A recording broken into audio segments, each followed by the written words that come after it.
How to change default font in Excel. In this video, I'll show you how we can change the default font and font size in Excel.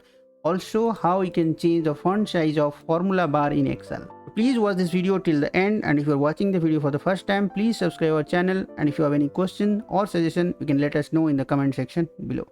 So let's start. So first, how to change default font in Excel. Change the default font, go to File, click on More, click on Option.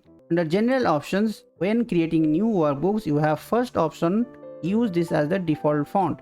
Then you have to select your font, default font you want. Then click on OK. Then you will get a pop-up dialog box. Please close and restart Microsoft Excel so that the font changes can take effect. Now you have to click on OK and you have to close this file.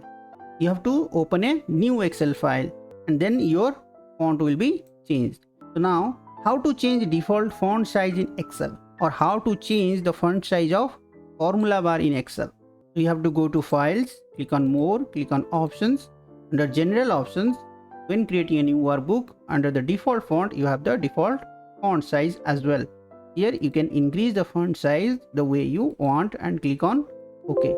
Now again you have to close this file. When you open the file, your default font is changed. For example, I am typing here 10 plus 5. If I take the total, now you can see your font size is increased, as well as your font size in the formula bar also increased. This is how you can change the default font and font size in Excel workbook or worksheet.